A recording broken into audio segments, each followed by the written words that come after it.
Hi friends, welcome to Telugu updates అనే YouTube channel. గతంలో jaypalanడే.com జైపాలాండే YouTube channel ఏ విధంగా అయితే ఆదరించారో తెలుగు అప్డేట్స్ అనే యూట్యూబ్ ఛానల్ కూడా ఆదరిస్తారని చెప్పేసి ఎక్స్పెక్ట్ చేస్తున్నా. గత 7-8 సంవత్సరాలుగా ఎంసెట్కి సంబంధించి ఐసెట్కి సంబంధించి ఎన్నో వీడియోలు అయితే చేయడం జరిగింది. సో ఇప్పుడు కూడా మనము తెలుగు అప్డేట్స్ అనే యూట్యూబ్ ఛానల్ ద్వారా ఈ ఇంటర్మీడియట్ అయిపోయిన తర్వాత ఏ కామన్ ఎంట్రన్స్ ఎగ్జామ్స్ ఉంటాయి, ఏ విధంగా ఎంసెట్ ఉంటుంది, ఎంసెట్ అయిపోయిన తర్వాత ఏ బ్రాంచ్లు తీసుకోవాలి, ఎలాంటి అనే విషయాలపైన దీంట్లో కూడా మీకు ఎప్పటికప్పుడు సమాచారాన్ని అందించే ప్రయత్నం చేస్తాను. ఇక ముఖ్యంగా ఈరోజు మనము ఎందుకు ఈ వీడియో చేయాల్సి వచ్చిందంటే, నేను లాస్ట్ సండే కొన్ని ఇంటర్మీడియట్ కాలేజెస్ కోసం విజిటింగ్ కోసం వెళ్ళాను. ఒక 2-3 ఇంజనీరింగ్ కాలేజెస్, అదేవిధంగా ఇంటర్మీడియట్ కాలేజెస్ కూడా విజిట్ చేశాను. సో ఇంటర్మీడియట్ విజిట్ చేసిన తర్వాత కొన్ని విషయాలు మీతో షేర్ చేసుకోవాలనిపించింది. అక్కడ పిల్లలతో మాట్లాడిన తర్వాత, అక్కడ ఎన్విరాన్మెంట్ అంతా చూసిన తర్వాత, అక్కడ ఫ్రంట్ ఆఫీస్ వాళ్ళు మాట్లాడే విషయాలు, అదేవిధంగా మేనేజ్మెంట్ మాట్లాడే విషయాలు, అసలు అక్కడ జరిగే సిచ్యువేషన్ ఏంటి, జస్ట్ మనం కొన్ని ఊహించవచ్చు అనమాట. అదేవిధంగా మనం అడ్మిషన్ తీసుకునే టైంలో ఏం విషయాలపైన మనం పక్కాగా క్లారిటీగా ఉండాలి. ఎందుకంటే ఫస్ట్ ఇయర్లో ఓ రకంగా, సెకండ్ ఇయర్లో ఓ రకంగా. మీరు ప్రతి కాలేజ్కి వెళ్ళేసి విజిట్ చేస్తూ ఉంటారు. అక్కడ ఏం మాట్లాడాలి, ఏంటి, ఎలాంటి విషయాలపైన మనము ఖచ్చితమైన ఇన్ఫర్మేషన్ లాగాలి అనేది మీకు కొన్ని విషయాలు చెప్పే ప్రయత్నం చేద్దామని చెప్పేసి ఈ వీడియో అయితే చేస్తాను. ఎవరైతే ఇంటర్మీడియట్ కోసం వెయిట్ చేస్తున్నారో ఆ తల్లిదండ్రులకి ఖచ్చితంగా ఈ వీడియోని అయితే షేర్ చేయండి. ఇక డైరెక్ట్గా పాయింట్కి వచ్చేద్దాం. సో ఇవాళ చాలా కాలేజెస్, ఒకటి కాదు, చాలా famous colleges, local colleges, non local colleges అన్నీ కూడా ఏ విధంగా ఉన్నాయంటే చాలా అడ్మిషన్స్ తీసుకుంటున్నారు. ఎన్ని అడ్మిషన్స్ తీసుకుంటున్నారు, దాంట్లో ఎంత పాస్ పర్సంటేజ్ వస్తుంది, ఎంతమందికి ఎన్ని ర్యాంకులు వస్తున్నాయి, అది కదా మనకు కావాల్సిన ఇన్ఫర్మేషన్. ఇవాళ మాకు ర్యాంకులు వచ్చినాయి, ఇవాళ మాకు ఎన్ఐటీస్లో ఎంతమందికి వచ్చినాయి, నీట్లో ఎంతమందికి వచ్చినాయి, మా గురించి వెళ్ళి జేఈ మెయిన్స్ క్వాలిఫైడ్ ఇంత, అడ్వాన్స్ క్వాలిఫైడ్ ఇంత, దాంట్లో ఏ రిజర్వేషన్లు వచ్చినాయి ఏంటి, ఇవన్నీ కూడా మనం కనుక్కోవాల్సిన పరిస్థితి కూడా ఉంటుంది. అంతేగాని ఇవాళ పేపర్లో వచ్చిందని చెప్పేసి ఓకే ఈ కాలేజ్కి చాలా ర్యాంకులు వచ్చినాయి, ఈ కాలేజ్కి చాలా మంచి బ్యాక్గ్రౌండ్ ఉంది అని చెప్పేసి చేయడానికి లేదు.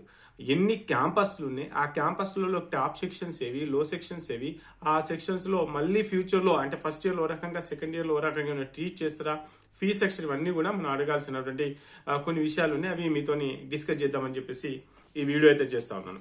సో రీసెంట్గా నేను విజిట్ చేసినటువంటి కాలేజెస్, సో అవి తర్వాత మనం డిస్కస్ చేద్దాం. అక్కడికి వెళ్ళిన తర్వాత కొన్ని ఓన్ బిల్డింగ్స్ ఉన్న మేనేజ్మెంట్ కొన్ని ఉన్నాయి. కొంతమంది ఏంటంటే ఎడ్యుకేషనే ఇంపార్టెంట్ అన్న పాయింట్ ఆఫ్ లో కొంత మేనేజ్మెంట్ ఆలోచిస్తారు. కొన్ని మేనేజ్మెంట్లు వచ్చేసి ఇక ఓన్లీ బిజినెసే. నన్ను అడిగితే 90% బిజినెస్. ఎందుకంటే విద్య అనేది అది నాన్ ప్రాఫిట్, ఎడ్యుకేషన్ అనేది నాన్ ప్రాఫిట్ కింద మనం ఏర్పాటు చేయాలి. బట్ ఎవరు చేస్తున్నారు, ఎవరు చేయట్లేదు. సో ఏదైనా సరే, ఎందుకంటే మనం అడ్మిషన్ ఫీజు కానీ, ట్యూషన్ ఫీజు కానీ పే చేయాల్సిందే. వాళ్ళు కూడా మంచి స్టాఫ్ని రిక్రూట్ చేసుకోవాలి, వాళ్ళు కూడా మంచి అకామిడేషన్ ప్రొవైడ్ చేయాలి, హాస్టల్ అవన్నీ కూడా చూసుకోవాలి.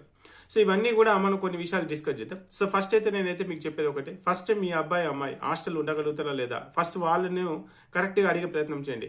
ఇక్కడ మీకు మీ అరే నాన్న వెళ్ళమంటున్నాడు, అమ్మాయి వెళ్ళమంటున్నా అని చెప్పేసి మీరు కూడా బెండ్ కావాల్సిన అవసరం లేదు. నిజంగా మీరు ఏ ప్రాబ్లమ్స్ అయితే ఫేస్ చేస్తున్నారు, అంటే హెల్త్ ఇష్యూస్ ఉంటే కనుక సో డెఫినెట్గా ఇంటి దగ్గర కాలేజీ బెస్ట్ అని చెప్తారు. ఎందుకంటే తీరా హాస్టల్కి వెళ్ళిన తర్వాత అక్కడ ఎన్విరాన్మెంట్కి సెట్ కాదు. ఎందుకంటే ఇక్కడ 4-5 మెంబర్స్ ఉన్న మన ఫ్యామిలీ మెంబర్స్లోనే అప్పుడప్పుడు వాళ్ళకి ఇష్యూస్ వచ్చినప్పుడు అక్కడ చాలా మంది ఉంటారు కాబట్టి, సో అలాంటి ఇష్యూస్ ఉన్నప్పుడైతే డెఫినెట్గా నేను ఇంటి దగ్గర కాలేజే బెటర్ అని చెప్తాను.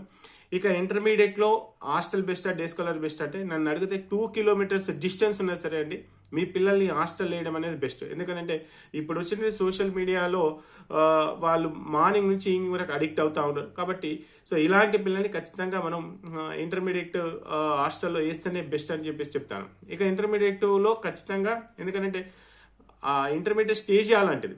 ఎప్పుడు ఏ డెసిషన్ ఎలా తీసుకుంటున్నారో, వాళ్ళకి మైండ్లోకి ఏ థాట్ ఎప్పుడు ఎలా వస్తుంది, అది ఏ థాట్ అయినా సరే అది డెఫినెట్గా ఒక యాంగిల్లో తీసుకెళ్లే ప్రయత్నం చేస్తుంది. సో వాళ్ళకి మంచి థాట్ వస్తుందా, లేకపోతే చదువుకుందామా చదువుకోద్దా అనేది సో ఖచ్చితంగా డిసైడ్ చేసేది ఇంటర్మీడియట్. అలాంటి ఇంటర్మీడియట్లో చేసేటప్పుడు డెఫినెట్గా అక్కడ ఉన్న చుట్టుపక్కల ఎన్విరాన్మెంట్ అంటే ఆ రూమ్ మెంబర్స్ కావచ్చు, లేకపోతే చుట్టూ చదువుకునే వాళ్ళు కావచ్చు, టాప్ సెక్షన్స్ కావచ్చు, ఇలా అన్ని రకాల ఫ్యాక్టర్స్ ఉంటాయి. సో కాబట్టి మనం తీసుకునే ఒక డెసిషన్ అనేది వాళ్ళకు భవిష్యత్తుకు ఖచ్చితంగా యూజ్ కావాలి. సో నేను విజిట్ చేసిన తర్వాత అక్కడ నేను అబ్జర్వ్ చేసింది ఏంటంటే, సో నేను ఏవైతే క్వశ్చన్స్ అడిగానో మీరు కూడా ఆ పర్టికులర్ మేనేజ్మెంట్ క్వశ్చన్స్ అడిగే ప్రయత్నం చేయండి.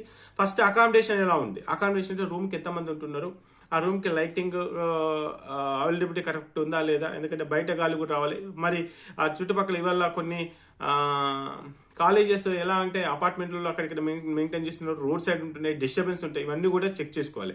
హెల్దీ ఎన్విరాన్మెంట్ ఉంటుందా లేదా అనేది ఒకసారి చెక్ చేసుకునే ప్రయత్నం అయితే చేయండి. నెక్స్ట్ వచ్చేసి హెల్త్ కేర్ మెయిన్గా. సెకండ్ వచ్చేసి అకామిడేషన్ బాగున్నంత మాత్రం సరిపోదు, హెల్త్ కేర్ ఎలా ఉంటుంది, ఏదైనా సడన్గా ఏదైనా హెల్త్ ఇష్యూస్ వచ్చినప్పుడు అక్కడ ఎలాంటి కేర్ తీసుకుంటున్నారు ఏంటి అని చెప్పేసి అకామిడేషన్ ప్లస్ ఇది. Next food. ఈ 3 విషయాలు అయితే ఫస్ట్ అయితే ఆ పేరెంట్కి అయితే ఫస్ట్ అడగాల్సిన క్వశ్చన్స్.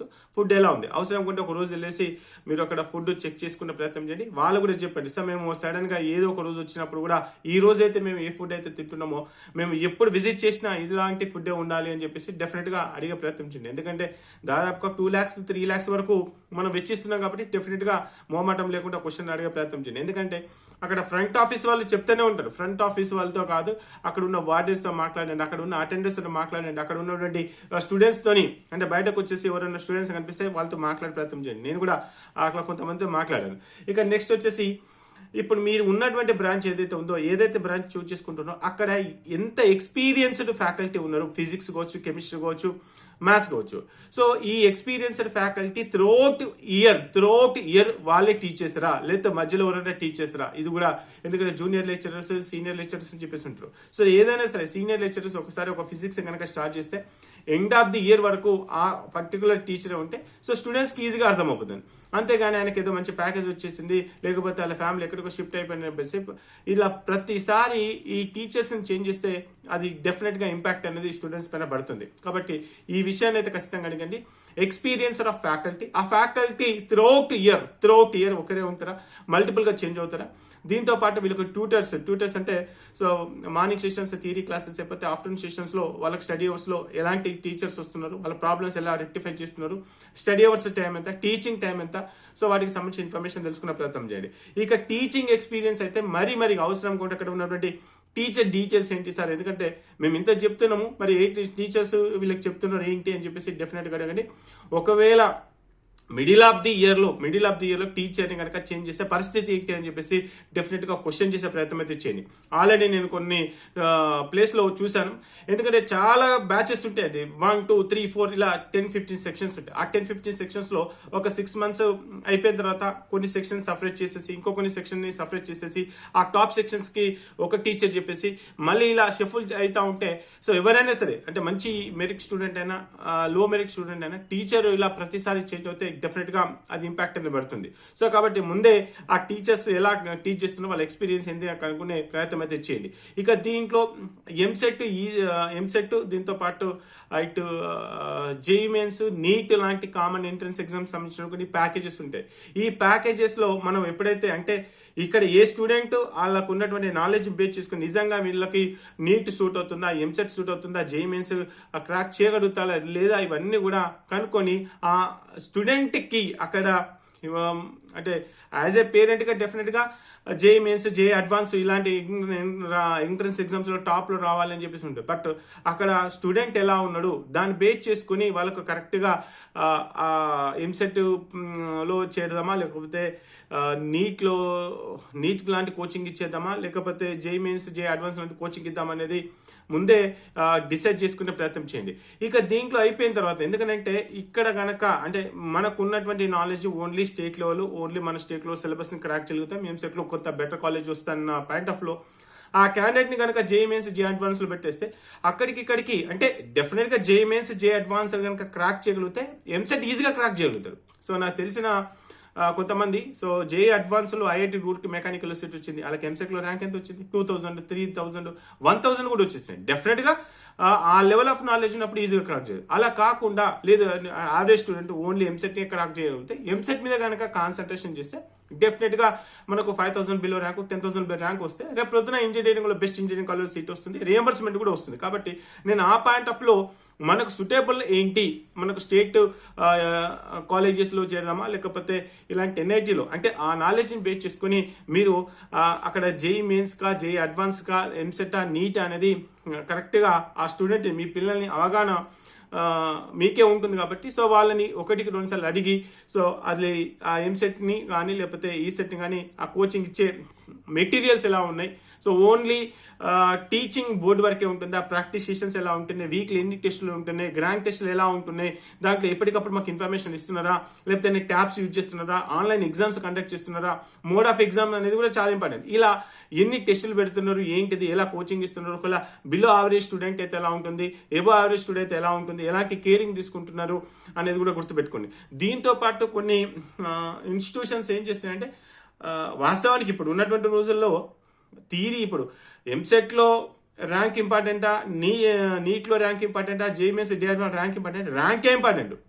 మీకు ఇంటర్మీడియట్లో 990 మార్కులు వచ్చినా 980 మార్కులు వచ్చినా ఇంటర్మీడియట్లో మార్కులు వస్తే పెద్ద యూజ్ ఏం లేదు అంటే ఇప్పుడున్న సిచ్యువేషన్లో. కాబట్టి సో దీనిపైన ఆటోమేటిక్గా చిన్న చిన్న బిట్స్ని కనుక మనం విత్ ఇన్ షార్ట్ పీరియడ్లో ఆ బిట్స్ని కనుక అంటే డెఫినెట్గా నాలెడ్జ్ ఉంటేనే మనం క్రాక్ చేయగలుగుతాం.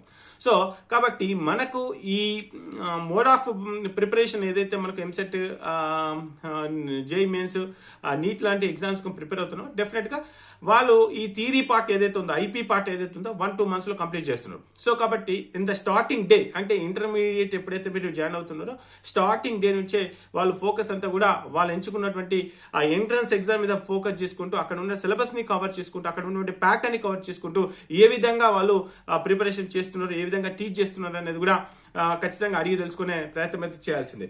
ఇక next very very important, class room అనేది ఎలా ఉంటుంది, క్లాస్ రూమ్ ఎన్విరాన్మెంట్ లా ఒకే క్లాస్ రూమ్ లో 70 మెంబర్స్ ఉంటున్నారా, 80 మెంబర్స్ ఉంటున్నారా, 40 మెంబర్స్ ఉంటున్నారా, 50 మెంబర్స్ ఉంటున్నారా. సో మోర్ దాన్ 50 మెంబర్స్ ఉంటే కనుక క్లాస్ కొంచెం టిప్కలే, ఎందుకంటే 70-80 మెంబర్స్ కి ఎక్కడ డిస్టర్బెన్స్ జరిగినా ఆటోమేటిక్గా మనకి ఇంపాక్ట్ అనేది పడుతుంది. కాబట్టి క్లాస్ రూమ్ స్ట్రెంత్ ఎలా ఉంది, సో అది కూడా తెలుసుకునే ప్రయత్నం చేసి చాలా మంది కూడా ఈ బోర్డ్స్ అంటే మనకు డిజిటల్ బోర్డ్స్ వచ్చేసినాయి. సో కాన్సెప్చువల్గా సో చాలా క్లారిటీగా కూడా మనకు ఈజీగా అర్థమయ్యేలాగా కూడా ఉంటున్నాయి. సో వే ఆఫ్ టీచింగ్ ఎలా ఉంది, వాళ్ళ కరికులం ఎలా ఉంది, సో ఏ విధంగా ఎంసెట్ సిలబస్ని కవర్ చేయగలుగుతున్నారు, ఏ విధంగా ఇంటర్మీడియట్ సిలబస్ని కవర్ చేయగలుగుతున్నారు అనే విషయాలు కూడా అడిగి తెలుసుకునే ప్రయత్నం చేయండి. సో అక్కడ క్లాస్ రూమ్ స్ట్రెంత్ అనేది చాలా ఇంపార్టెంట్, క్లాస్ రూమ్కి ఎంతమంది ఉన్నారు అనేది కూడా తెలుసుకునే ప్రయత్నం చేయండి. ఇక లొకేషన్ అనేది చాలా చాలా ఇంపార్టెంట్.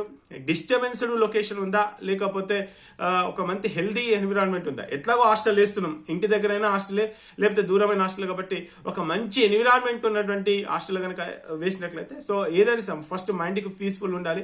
సో కాబట్టి ఈ లొకేషన్ ఏంటిది, డిస్టర్బెన్స్ లేకుండా ఒక మంచి హెల్దీ లొకేషన్లో ఉండేలాగా చూజ్ చేసుకునే ప్రయత్నం చేయండి.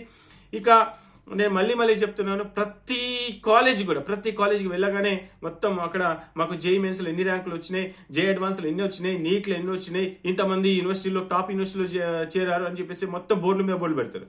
ఫస్ట్ ఒకటే క్వశ్చన్, సార్ టోటల్గా ఇవన్నీ ఈ క్యాంపస్ అయినా అన్ని క్యాంపస్లు కలిపి ఈ క్యాంపస్లో ఎంతమంది ఉన్నారు, ఎంతమంది ఉంటే ఎంతమంది పాస్ అయ్యారు, ఎంతమందికి ఎన్ని ర్యాంకులు వచ్చినాయి, పర్సెంటేజ్ ఆఫ్ ర్యాంకులు, పర్సెంటేజ్ ఆఫ్ బెస్ట్ కాలేజీలో అలాట్ అయినటువంటి క్యాండిడేట్స్ కౌంట్ ఎంత, ఇంటర్మీడియట్లో ఎంతమంది pass, that is very very important. అంతేగాని ఒక 10,000 మెంబర్స్లో ఓన్లీ ఒక 100 మెంబర్స్ బోర్డు పెట్టేసి వీళ్ళకు ర్యాంకులు వచ్చినాయంటే నో యూజ్, ఎందుకంటే 10% అంటే పెద్ద యూజ్ ఏం కాదు. కాబట్టి ఇక్కడ మనం అడగాల్సిన క్వశ్చన్ అంటే, సార్ ర్యాంకులు అనేది ఇంపార్టెంట్ కదా సార్, మీరు ఎంతవరకు టీచ్ చేయగలుగుతున్నారు, మీకు టీచ్ చేసిన పిల్లల్లో 100 మెంబర్స్కి ఎంతమందికి ర్యాంకులు వచ్చినాయి అనేది తెలుసుకునే ప్రయత్నం అయితే చేయండి. సో ఇది నెక్స్ట్, కొంతమంది కొన్ని కాలేజీలో నేను చూసాను ట్యాబ్స్ ప్రొవైడ్ చేయడము, వాళ్ళకి ఈ టైం మేనేజ్మెంట్ కోసము ఆన్లైన్లో మనకు కంటెంట్ ఇవ్వడం, అంటే ఒక క్వశ్చన్ పైన ఎంత కాన్సన్ట్రేషన్గా వాళ్ళు క్వశ్చన్ని అటెంప్ట్ చేస్తున్నారు, ఎన్ని సెకండ్స్కి ఆ ఆన్సర్ టిక్ చేస్తున్నారు, అంటే వాళ్ళ మానిటరింగ్ కూడా అంటే ఏఐ బేస్డ్ కొన్ని ట్యాబ్స్ బేస్ చేసుకుని ఆన్లైన్లో కూడా, అంటే రేపు పొద్దున జేఈ మెయిన్స్ అయినా జేఈ అడ్వాన్స్డ్ అయినా ఇలాంటి ఎగ్జామ్స్ ఎంటెక్ ఎగ్జామ్స్ రాసినప్పుడు వాళ్ళు ఆన్లైన్లో ఎగ్జామ్స్ అని కండక్ట్ చేస్తున్నారు. అలాంటి మోడ్ ఆఫ్ ప్రాక్టీస్ కూడా ఉంటుందా లేదా. సో అదేవిధంగా ఎప్పుడైతే వీక్లీ టెస్టులు కండక్ట్ చేస్తున్నారో ఆ వీక్లీ టెస్టులు కండక్ట్ చేసే విధానం కూడా ఎప్పటికప్పుడు మార్కులు మరి సెండ్ చేస్తున్నారా లేదా, ఒకవేళ స్టూడెంట్ కనుక కొంత లోయర్ స్టూడెంట్ ఎలాంటి జాగ్రత్తలు తీసుకుంటున్నారంటే ప్రతి ఒక్కటి కూడా అడిగి తెలుసుకునే ప్రయత్నం చేయండి. ఇక లాస్ట్కి వెరీ వెరీ వెరీ ఇంపార్టెంట్ అండి, ఫీ స్ట్రక్చర్ విషయంలో ఫస్టే మాట్లాడండి, ఇంక్లూడింగ్ మెటీరియలా కాదా, దోబియా, మళ్ళీ ఇంకా ఎక్స్ట్రా ఫీజెస్ ఉన్నాయా, ఇవన్నీ ఓన్లీ ఫస్ట్ ఇయర్ కి సంబంధించి. ఓకే సార్ ఫస్ట్ ఇయర్ లో 2 lakhs 250 చెప్పారు అనుకుందాం, మరి సెకండ్ ఇయర్ ఫీజు ఎంత, అది కూడా మీరు ముందే రాయించేసుకోండి. ఏదైనా పక్కా క్లారిటీగా తీసుకొచ్చుకునే ప్రయత్నం అయితే చేయండి. ఇక ఈ కాలేజెస్ ఆ కాలేజెస్ ఏ కాలేజెస్ అయినా బెస్ట్, నేను చెప్పినటువంటి ఏవైతే విషయాలు ఉన్నాయో ఆ విషయాలపైన వాళ్ళు చెప్పే విధానం పైన అక్కడ ఉన్నటువంటి ఎన్విరాన్మెంట్ పైన ఆటోమేటిక్గా తెలుస్తుందండి. ఒక గుడ్ టీచర్ ఉన్నాడండి, నేను ఎక్కడికి వెళ్తే చెప్పండి, నాకు యాక్సెసిబుల్ అంటే నాకు ఒక 30-40 years ఆఫ్ ఎక్స్పీరియన్స్ ఉంది. 30-40 years ఎక్స్పీరియన్స్ ఉన్నప్పుడు నేను నా ఫ్యామిలీతో నేను ఎక్కడ ఉండగలుగుతాను, నేను ఎక్కడ యాక్సెసిబుల్. ఎవరైనా చూడండి, ఇప్పుడు మీరే చూడండి, ఎంతమంది గవర్నమెంట్ ఎంప్లాయీస్, ఎంతమంది ప్రైవేట్ ఎంప్లాయీస్ ఒక మంచి లొకేషన్లో ఉండాలి, పిల్లలకి మంచి ఎడ్యుకేషన్ ఉండాలి అన్న ఏరియాలోనే ఎక్కువ మంది మూవ్ అవుతా ఉన్నారు. ఆటోమేటిక్గా ఇక్కడ కూడా అలానే జరుగుతుంది. సో అక్కడికి ఆ టీచర్స్ వస్తున్నారా, ఎక్స్పీరియన్స్డ్ ఫ్యాకల్టీ టీచర్స్ వస్తున్నారా, 1 month వస్తున్నారా, 2 months వస్తున్నారా, లేకపోతే త్రూఅవుట్ ఇయర్ ఉంటున్నారా, అక్కడ ఆటోమేటిక్గా ఆ ఎన్విరాన్మెంట్ చూస్తే కూడా మనకు అర్థమైపోతుంది. కొంతమంది టీచర్స్ ఎలా ఉంటారంటే, సో నిజంగా మాకు కెమిస్ట్రీలో కూడా కెమిస్ట్రీ రామరెడ్డి అని చెప్పేసి ఉంటుంటే, ఆ సార్ మార్నింగ్ 7 o'clock నుంచి స్టార్ట్ చేస్తే ఈవినింగ్ 7 వరకు కూడా కంటిన్యూగా క్లాస్ చెప్పేదండి. అసలు బయట ఆ సార్ ఇప్పుడు కనపడు. సో దట్ ఈస్ ద, అంటే కొంతమందికి టీచింగ్ అంటే ప్యాషన్ ఉంటుంది. సో అట్లాంటి టీచర్స్ కనుక దొరికితే అసలు వదిలిపెట్టుకోలేం. సో కొంతమంది ఈవెన్ మీలో కూడా చాలా మంది పేరెంట్స్ ఉంటారు, కొంతమంది టీచర్స్ లైఫ్ లాంగ్ కూడా మర్చిపోలేమండి. సో అట్లాంటి టీచర్స్ ఉన్నటువంటి కాలేజీలో కనుక చేరినట్లయితే డెఫినెట్గా మనకు మంచి అంటే పర్సనల్గా మనకు కొంత సెల్ఫ్ కాన్ఫిడెంట్ లెవెల్ కూడా పెరుగుతుంది. కాబట్టి ఇలాంటి మోటివేషన్ క్లాసెస్, ఫిజిక్స్, కెమిస్ట్రీ, మనం ఎంచుకున్నటువంటి ఎంసెట్, నీట్, వాటికి సంబంధించిన ఈ ప్రాసెస్ అంతా ఎలా ఉంటుంది ఏంటని చెప్పేసి 1-2 సార్లు అడిగి తెలుసుకునే ప్రయత్నం చేయండి. ముఖ్యంగా ఫీజ్ సెక్షన్ ఏంటి అనేది ఖచ్చితంగా తెలుసుకొని ఫస్ట్ ఇయర్ ఫీజు ఎంత, సెకండ్ ఇయర్ ఫీజు ఎంత, ఇలాంటి అంశాలపైన 1-2 సార్లు అడిగి తెలుసుకునే ప్రయత్నం చేయండి. దానికన్నా ముందు మీరు ఫస్ట్ చెప్పాను, ఫస్ట్ మీ అబ్బాయి మీ అమ్మాయి హాస్టల్లో ఉండగలుగుతారా లేదా, వాళ్ళ హెల్త్ కండిషన్ ఏంటిది ఫస్ట్ అది డిసైడ్ చేసుకోండి. మదర్ ఫాదర్ ఇద్దరు కలిసేసి డిసైడ్ చేసుకున్న తర్వాత పంపించండి.